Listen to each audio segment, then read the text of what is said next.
Welcome to the Level Up Your Band podcast, episode 10.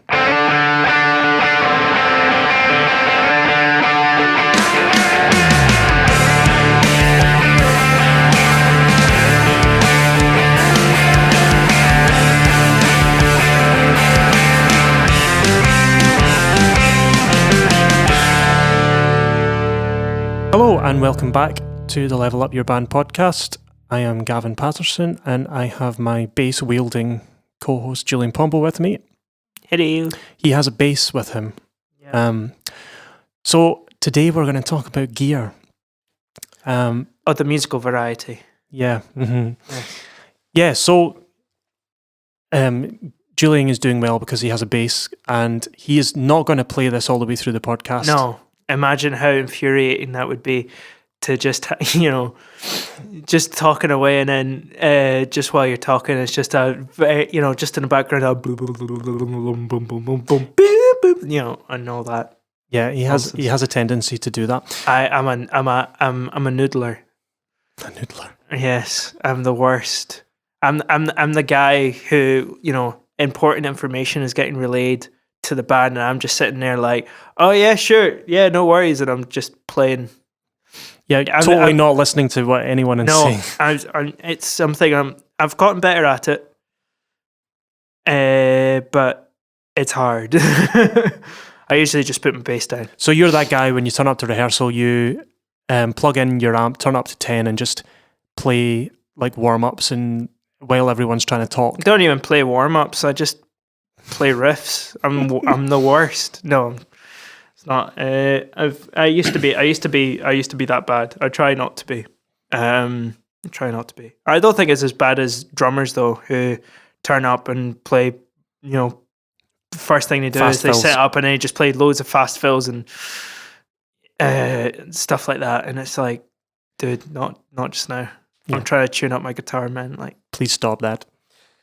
So today we're going to talk about gear, music gear, not just music gear, like studio gear, like everything from cables up to instruments. And it's everyone's favorite topic, and I think that's the problem. Yeah.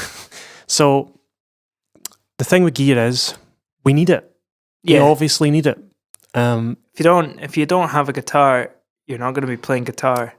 If you don't have a drum kit, you're not going to play drum kit. It's quite simple. Yeah, but there's also that all the gear and no idea. Yeah. Which basically means it doesn't matter how much gear you have or how good your gear is. It does not make you a better player. Yeah. And some people overcompensate with, oh, look at this pedal board I've just bought. It's $3,000, and oh yeah, I'm still a terrible guitarist. Yeah. So the thing about gear is that musicians are really, really susceptible to getting addicted to it. Yeah. Addicted to buying it, addicted to talking about it. It's kind of the same with everything, like it's snobbery. even in like I'm like a pro gamer, right? No. You don't even have a gamer chair, so you're not a pro gamer. No, I don't have a gamer chair. You do, sort of. Not quite. I don't have a gamer chair. It's a crusty old IKEA chair with rips in it. It's not. It's comfy, but it's not a gamer chair. Yeah. But it's kind of the same with that, right? So people get addicted to, buying like, oh, I bought this mouse because it's like super ergonomic and it has all these extra buttons which lets me like micromanage like all my my shortcuts and stuff, and it's like, yeah, okay, cool, but I'm a console peasant as well, so like I really don't understand the whole like buying like like the scuff controllers, they cost like about as much as like a pro console, like a console, and they are like they've got extra buttons and like different sized buttons and sticks and whatever, and it's all like, it's not, it might help you be a better player. I disagree. I don't think it helps at all. It's just a status symbol. Totally. That's what it is, and it's the same with music gear. It's it's a status symbol. I mean, at the same time, like there's no denying that, like I don't know, like a 1960s like Fender P bass. Yeah, I mean it'll probably be pretty sweet, especially if it's set up correctly and stuff. And it's a really cool thing to have as a piece of history, right? But yeah, it's like it's not going to make you a better player. No, it's not important. Just like having like a fan fretted, like active, headless monstrosity that's like super ergonomic and light and stuff. Sure, it might. I don't dispute that. I've not played one. I'm sure they're really comfortable and like amazing to play or whatever, and there's a lot of advantages to them. But there's advantages if you know how to use it, right? So that's kind of, I suppose that's kind of the point of this episode, is that gear, you need it, but don't fixate on the quality of your gear too much, because it is totally like arbitrary to get the most out of it as well. It's a lot like if you have a bass rig, by rig I mean your bass guitar, your cable, your tuner, your distortion pedal, your amp, or whatever you like to use. Get the most out of that. If you are considering buying a new pedal or a new amp or something, have you explored all of the different tones and settings you can get out of that system that you have? Because you might not have, you might be looking for a certain sound that you want, which your current rig can provide you. The amount of musicians that come into a studio and they don't know what bass, mid, and treble do, they just put it all, just kind of put it all in the middle and just that's what I do, and then complain, I want it to be bassier, I want it to be like, play around with, learn your gear, learn how it works before you start upgrading. And like, what's a compressor, what's a gate, what's a limiter, what's an EQ? Like, these are like kind of quite basic stuff that there are a gajillion videos on YouTube. I can sometimes get a bit at hand as well with like, talking about like adding things constantly, and like sometimes simpler is better, And I go back to, because I'm a bass player, like there's a reason why the Fender Telecaster and the Fender Precision bass are so popular still and used widely, and has been for like 70 years. 70 years? Yeah, 1950, 60 years. Yeah. Yeah, 59 kind of thing. No, 51. 1951. Yeah. What was first, the Strat or the Tele? The Telecaster, and then the Strat came later. It was because it was the Telecaster for the television. Yeah, it was designed to look good on television. That's why it was the sort of the black and the butterscotch. They are really simple in construction, and design. Like the Fender P bass has one pickup. That's it. Yep. And the Telecaster has two. Passive, no battery, no magnetic pickup.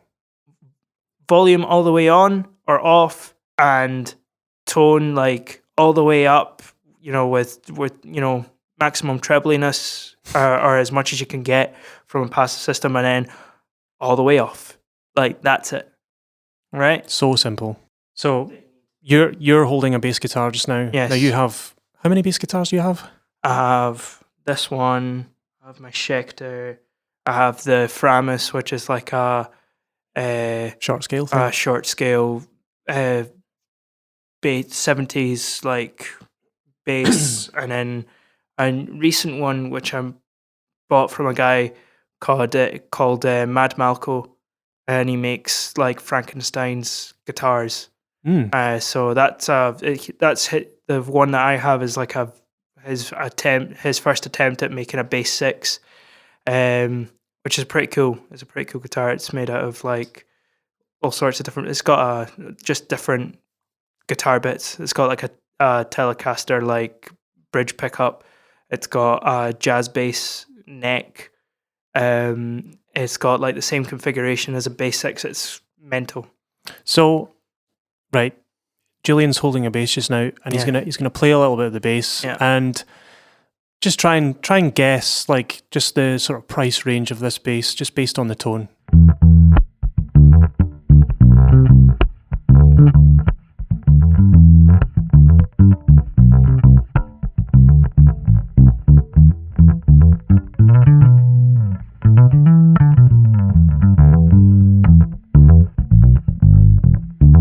I don't know. I'm just noodling on some E pentatonic nonsense. So, whatever. So that's the demo there.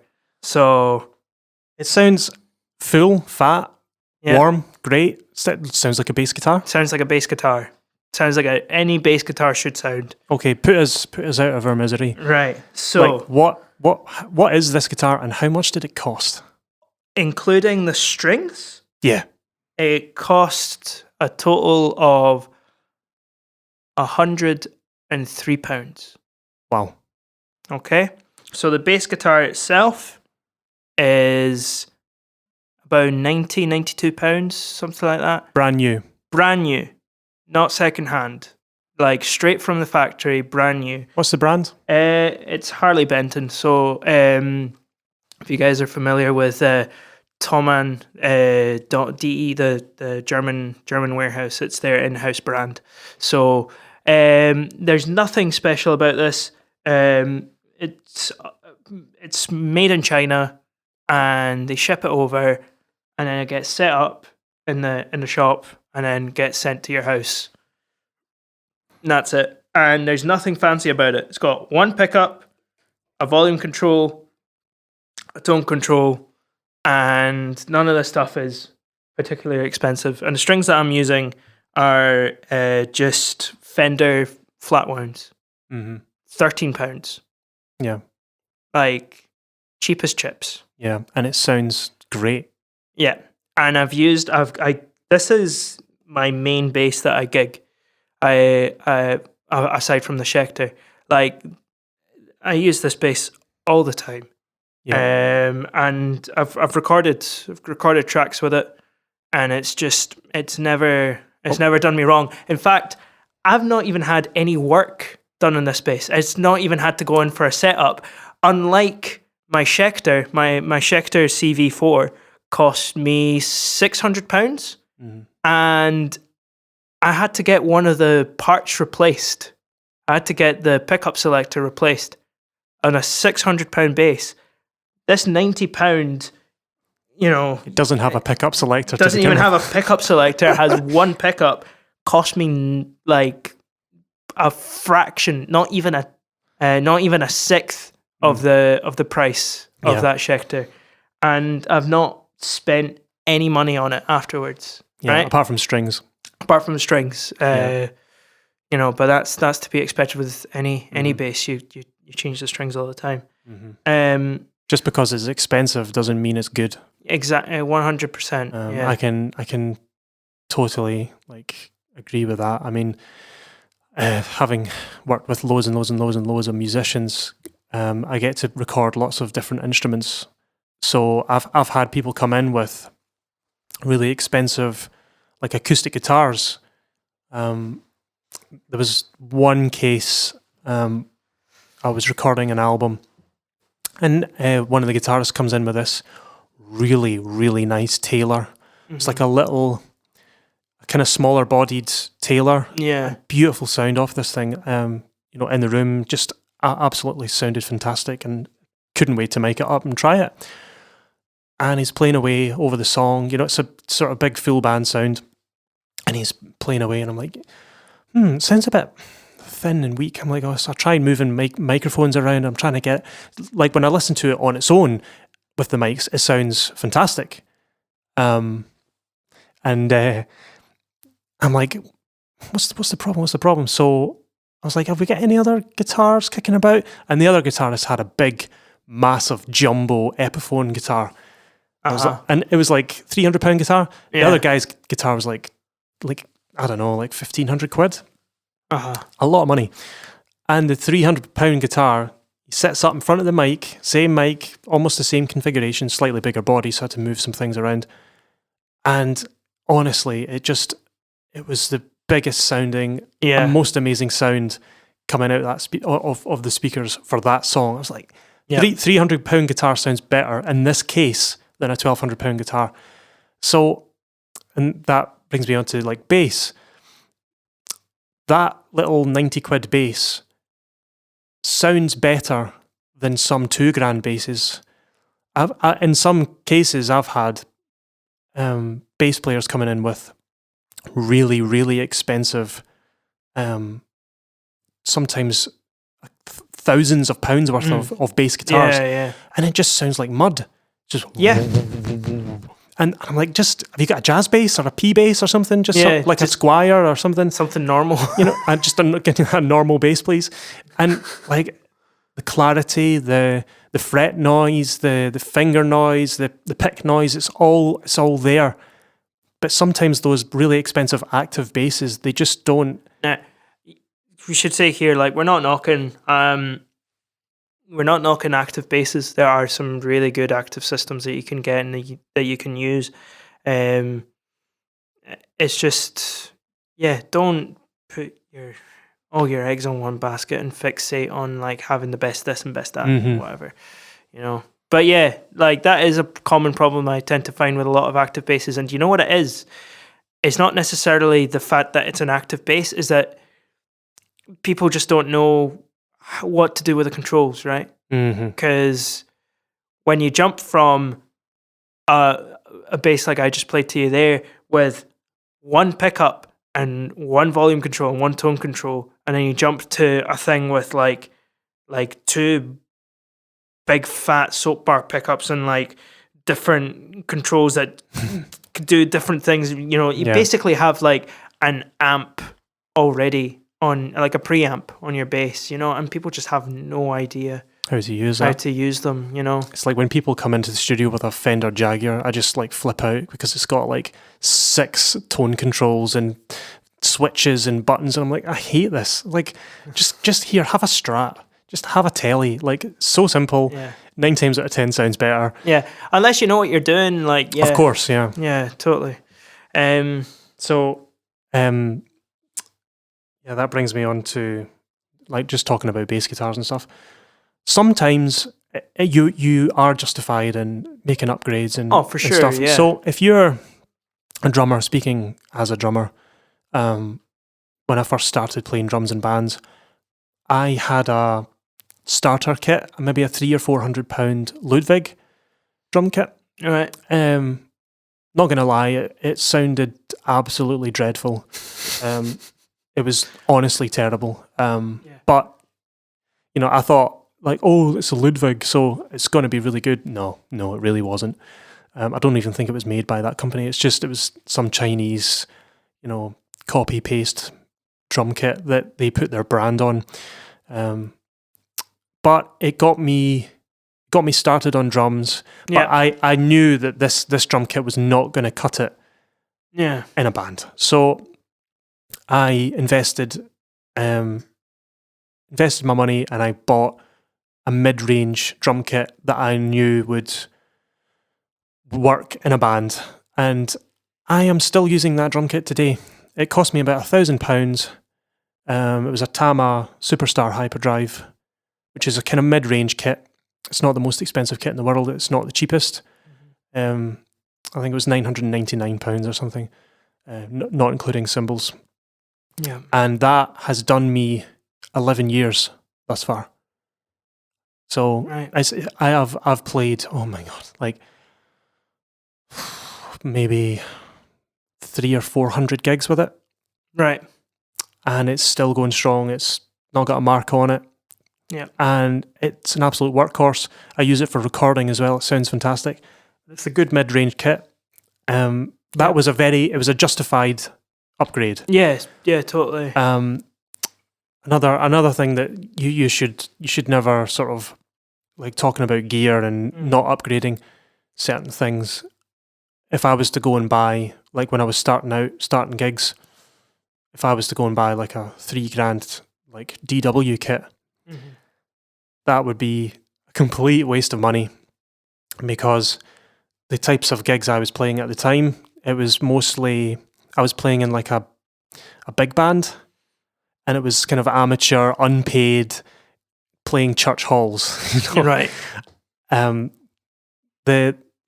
could afford the kit at the time, and I knew I was going to be doing this for a long time. And when I bought it, the idea was this kit can last me for life if I choose.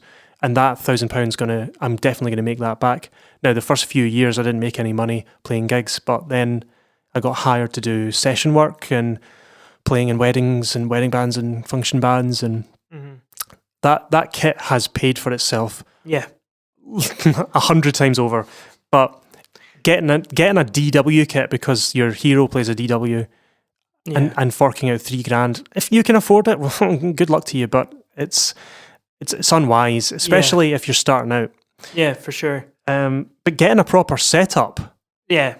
On your guitar. That's the difference. That's what really makes the difference, for sure. So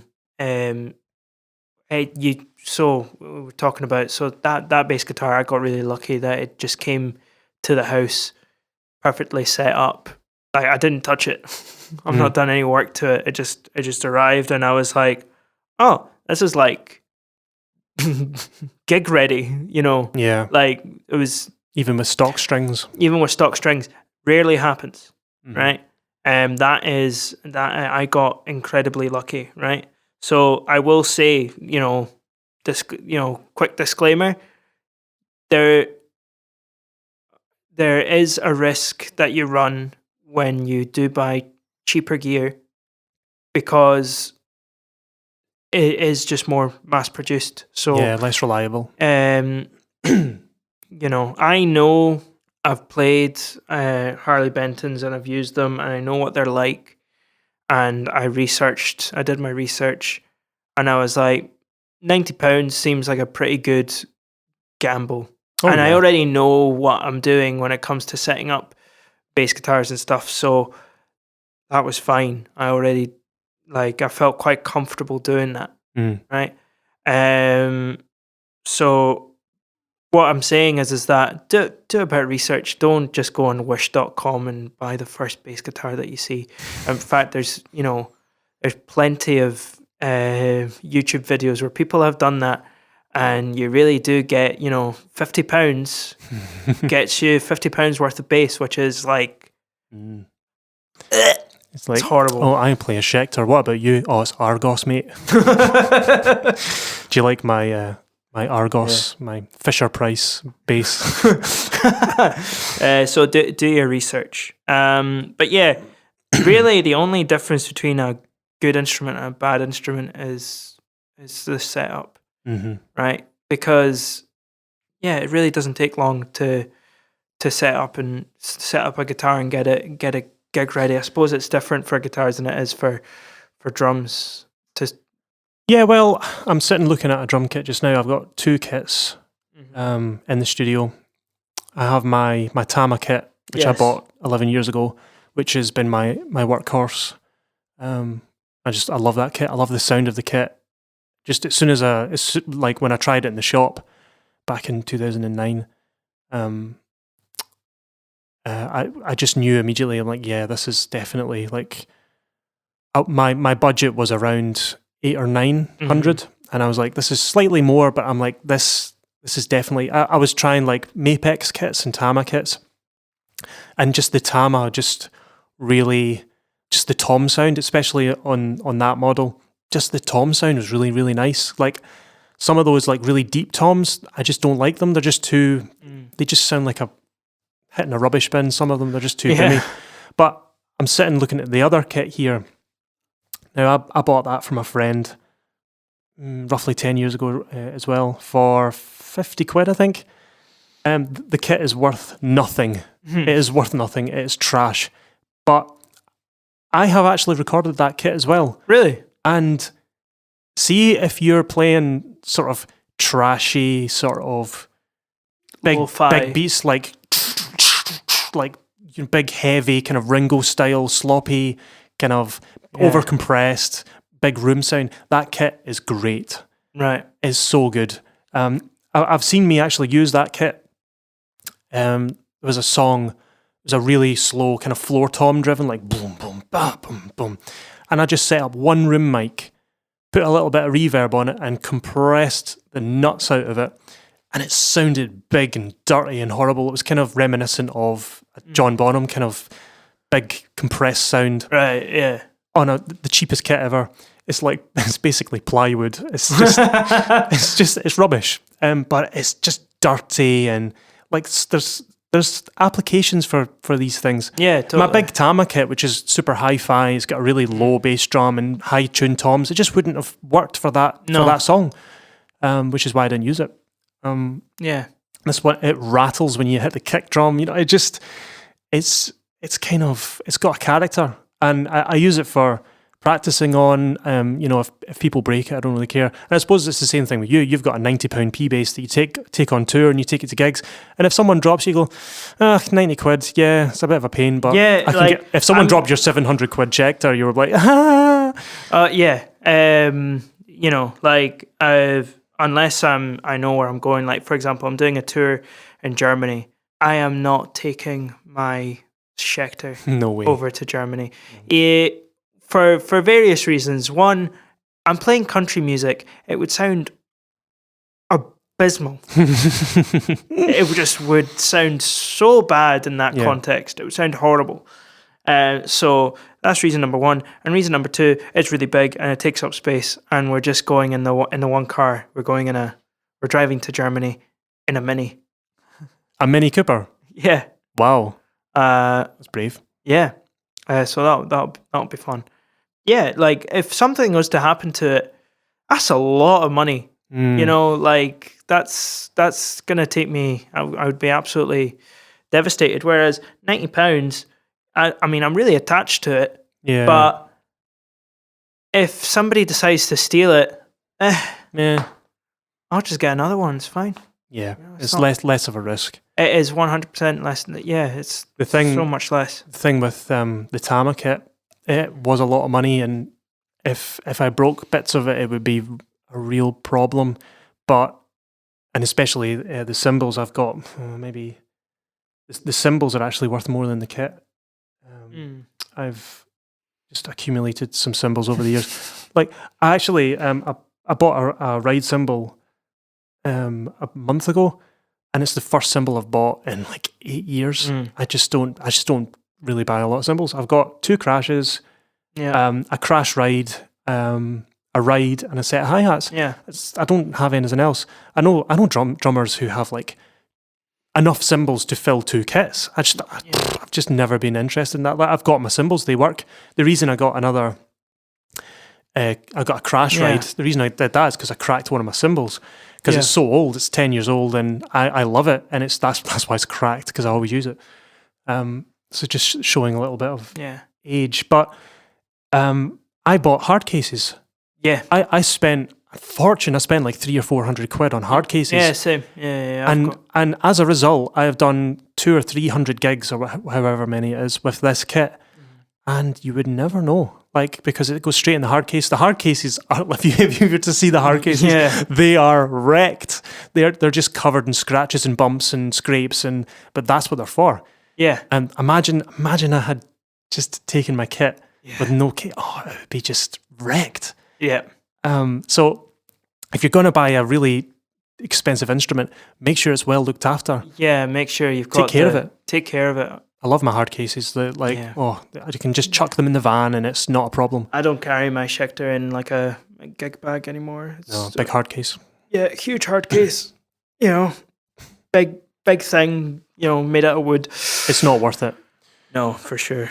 But this whole gear conversation, it translates to so many different things, not just music. Yeah, it's like, oh, my car has hands free, and it's also got a Apple CarShare or whatever. Apple, what did you call it?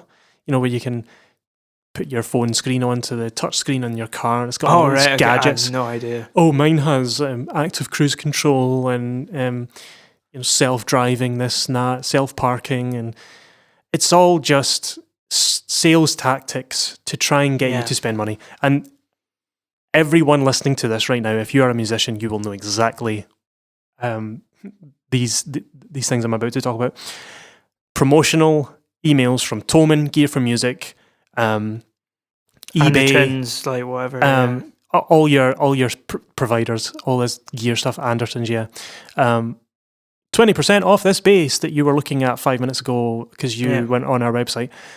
And Black Friday. It's like, that is like, it's the worst thing ever. Cyber Monday. It's so bad because the amount of times you're tempted, there's that thing that I was maybe looking at and I don't really need it, but it's like 20% off. I'm never going to get this deal again. Mm-hmm. It's this basically don't fall into sales tactics, because they're using they create this illusion of scarcity. See, like when you go to a car dealer's, if you sign up, you need to sign up now because this deal's not going to last forever. At the end of the week, it's all changing. All the prices are all changing. No, they're not. That's a lie.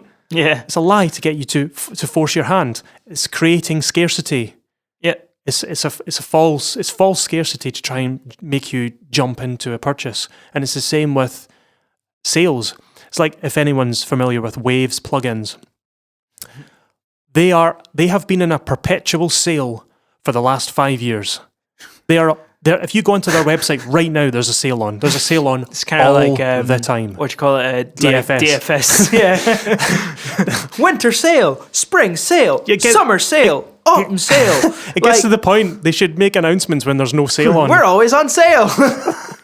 It's ridiculous. Like, $9.99 down to $7.99. No, it was never $9.99. Yeah, it was always $7.99. Yeah. That's your intended. Don't lie. Yeah. Don't lie to me. Yeah.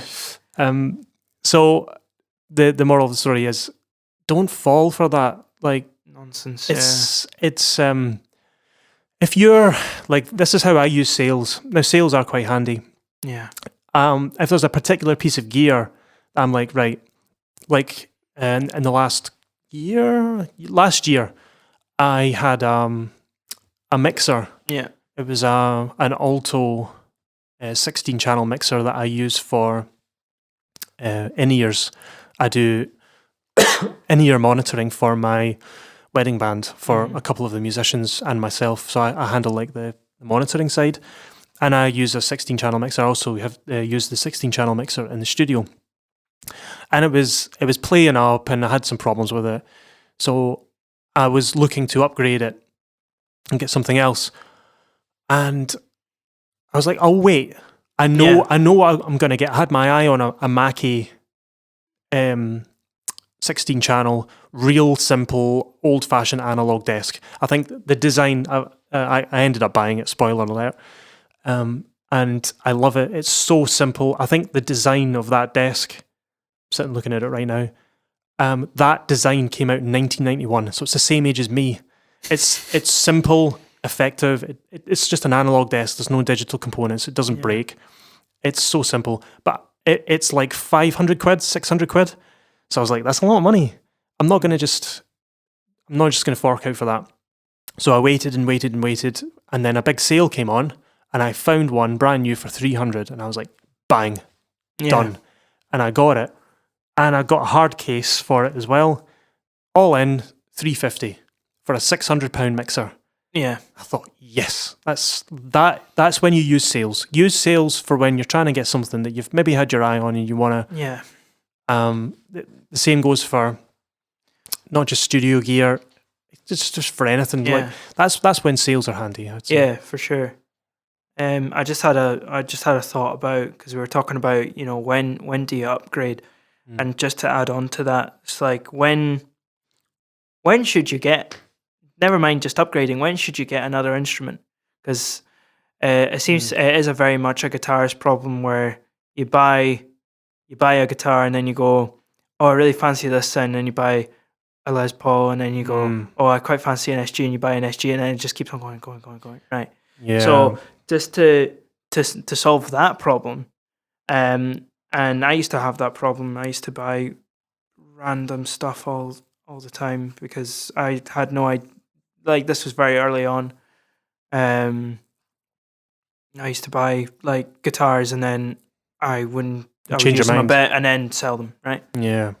So the way you get around that is you go. I've started thinking about guitars or my bass guitars in this way. I'm like, can I achieve this particular sound with a bass that I already have? And if that's a no, then I go. So for example, I had my Schecter, and I was like, I need a P bass sound because I don't have it. Like just a normal, like regular, like just a punchy P bass. So I thought, can my Schecter do that? Realistically, I mean, sort of, not really. Right. So I thought I'll buy P bass and then that's done, right? And from then on, that has been my sort of my philosophy for buying instruments. So that's why I have the Schecter is the only exception to the rule in that I just have that because I bought it when I was in like second year of uni and I never got rid of it, and I thought it'd be nice to just do it up, so I did, and now it's great. I don't want to get rid of it ever again. To me, it's priceless. But think about that. Like, I need to achieve this sound. Do I have a bass that does that sound? Yes, then I don't need to get another bass, right? Yeah. So, and it's the same. Like, I'm playing in, and also think about the bands that you're in, right? Yeah, totally. You know, so like I do play varied styles of music, you know, so I will need, and I get asked to play different things, so I will need more than just a one bass sometimes, you know. So that's why I have a double bass as well. Is that for some stuff, like a bass guitar isn't really gonna cut it. Yeah, I guess that's the point I wanted to make, is that just really, really think about it. Like, do you really need to buy that? Or do you already have something that already achieves what you're looking for? Yeah. Are you just deluding yourself into buying something you don't need, which happens very often? It's the thing that worries me about that, getting into that cycle of chopping and changing instruments and stuff. Like, I've been playing the same kit for 11 years, and I just love the sound of it. I have no intention of changing anytime soon. Yeah. But we'll see where it goes. I mean, I've been playing it in loads of different applications. See, in a wedding band, it's great. It works on most styles. But my worry is people, when they get addicted to buying gear, they're not necessarily addicted to gear. They're addicted to the feeling they get when they've bought something new and it's arrived and it's a new buzz. Yeah. Instead of doing that, like, if I'm maybe getting a bit tired of the kit, I'm like, it's just not happening. I'll maybe have a wee look at it. I'll mess about with some tunings on the toms, and I'm like, actually, I think I'll maybe refresh the heads. I'll go and buy some new drum heads. I can maybe try a different brand. At the moment, I've got Remo pinstripes on. It's a nice boomy, nice clear tone, nice rock sound. But if I wanted something that was a little bit more bright, I would maybe go for a thinner tone. You know, you can play about with the instruments you have. Experiment with what's already there. Yeah, you can always like muck about with tunings and satisfy your urges. Like, I just think, see, the worst of all, and you can challenge me on this if you want, is guitarists and pedal boards. Oh no, I agree. Oh my God, I've had some people in here with pedal boards. They've got 15 pedals on one pedal board. It's like, what are you doing? Dario's quite. He's totally guilty. Yeah, and he knows it. He knows it. He knows it. But he's really funny because he went from like having. I mean, his pedal board is it's pretty big already. It keeps fluctuating. And gets like really small, and then it gets huge. I'm getting, and then he goes. You know, at the moment he's thinking like, oh, I'll just buy like a Line 6 Helix and have every single pedal board like right there, like good to go. And it's just like, just make a decision. Yeah. Like, the problem with pedals is that they can be they are a little cheaper than guitars, so it's very easy to just keep on, stockpiling them and grabbing one, It's and grabbing another, and exactly grabbing another. like a buffet. It is. You It go is up like to a the buffet buffet. table and you think, I'll just have a little bit of that, a little bit of that. Before you know, you've eaten like 4 plates of normal portions of food because it's like tiny little bits. Yeah. It all adds up to being actually more than just having a big plate Yeah, of and then you've food. just ended up sort of gorging yourself. Yeah, it's the same with pedals. Oh, it's only 50 quid. That's fine. I'll just get, it's I'll another just get 50 this quid. one. Oh, I'll just get that one. Oh, this one has a different tone. Oh, this one is this, and this one is that. Oh, this one's like like an anniversary edition, or like, oh, here's a fun little like novelty pedal. Yeah. Before you know it, you've spent $4,000 and you're like, why has my bank got nothing in it? Yeah, why am I poor? What happened? Yeah, you've got like Pedals, 10 mate. pedal And then boards. here's the thing. Physics and electronics comes into play, because the bigger your signal chain is, the worse you're gonna sound. Yeah, most of the time, yeah, because you're introducing circuit noise and buzz and things. Yeah. You see that video on YouTube with the biggest pedal board in the world. It's like 1,000 pedals or something. Yeah. By the time the signal gets to the amp, it's just nothing. There's one which is like, this was there's a couple of videos like that. There was during the sort of like the 100 the 100 layers like challenge thing. I think it's samurai guitarist. Check him out on YouTube. He's got some really, really fun videos, really interesting educational videos. And he did one where he just basically put on 100 pedals and then played a chord on a guitar, and like it sounds exactly like that. It's just like, okay.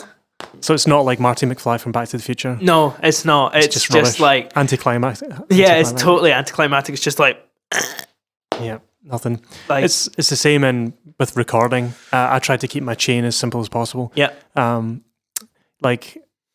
The studio I run is all digital, so I have absolutely no racks of outboard gear whatsoever, because for 2 reasons. One, I don't have any room. That's probably the main reason number one. Reason number one, I've got no room. Reason number two, plugins are like 98, 99% of the way there to sounding like analog. So why would I spend $1,000 on an 1176 compressor Just to get that extra 1%? To get the extra 1%. What is the point in that? If I can get a plugin that sounds 99% accurate. It's like the microphones we are currently recording this podcast on. I use these for acoustic guitar, vocals, you name it. And it's a linear microphone which you can use software to superimpose the sound of vintage tube mics. It's the Slate ML1 microphone. And I don't need to own 5 different types of vocal mics, because when I'm recording vocals, depending on who's singing, I will use a different type of microphone for that singer, because if I buy this like $20,000 mic, it might not sound good on everyone. In fact, I would say most of the time it won't. It'll only sound good on certain things, because each person has slightly different vocal characteristics, whereas this microphone sounds like 98% of the time sounds good on everyone, because I can switch in different emulations of other microphones and it pulls out different characters of that person's voice. And that's why I bought it. It's because it eliminates that need for me to have a mic locker filled with 10 different microphones to because that's how I used to work. I used to have like 4 or 5 different vocal microphones that I would have to swap. Let me try this one. Like sing a verse. It's a little bit too tinny. I'll try my other one. Oh, it's a little bit too dark and yeah. But as this one, it's just one thing, and I can just switch it out after they've done. Of a button, click of a button.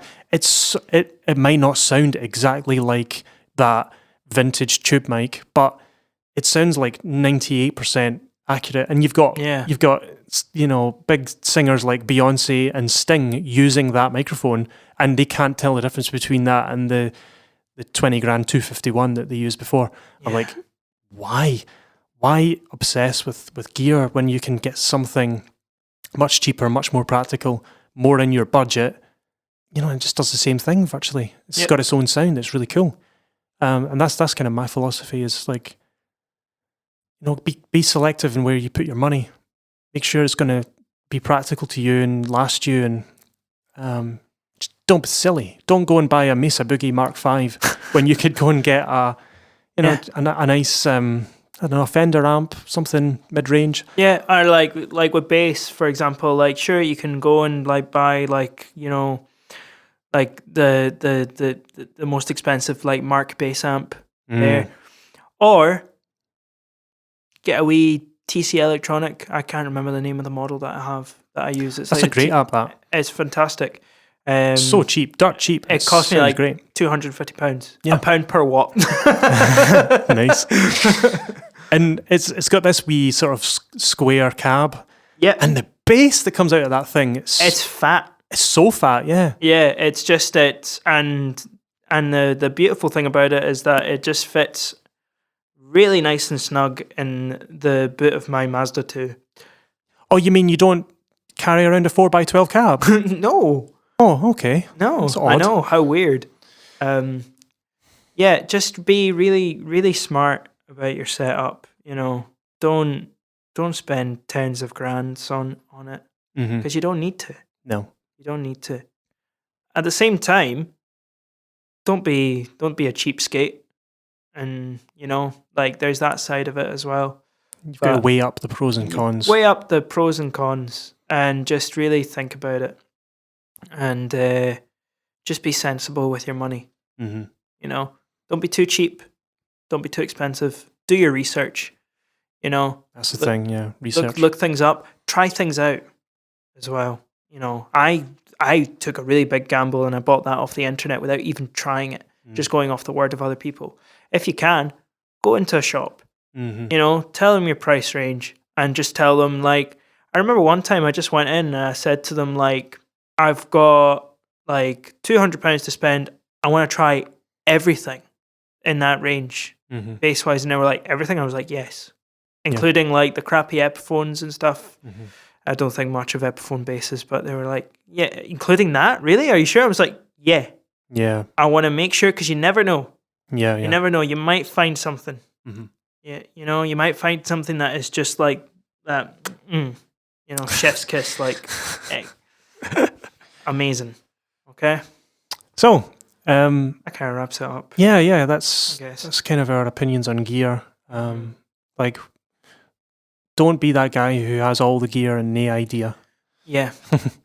It doesn't really matter at the end of the day. It's all about your ability as a musician, and that will come out. If you were to put Dave Weckl or Joe Satriani on a budget guitar and a budget drum kit, they would still sound like them. Yeah, they would still sound amazing. At the end of the day, the gear is like the last sort of 10-20% of the thing. Exactly. It's not the be all and end all. If you buy a Kemper, it does not mean that you're gonna, sound like John Petrucci. You're gonna have a really nice amp, but you're still gonna sound like you and have less, like £2,000 less in your bank account. Yep. So we don't know what we're going to talk about next week, so it's going to be a big surprise. So again, thanks for listening, and tune back in next week for the mystery episodes. We'll see what we'll come up with something good. Yeah. If you've got any ideas for things that you want us to talk about, again, you can contact us at www.levelupyourband.com, and there's a little contact form down the bottom. You can ask us what you want to hear, and we'll get back to you. So we'll see you next week. All right. Bye-bye. Bye.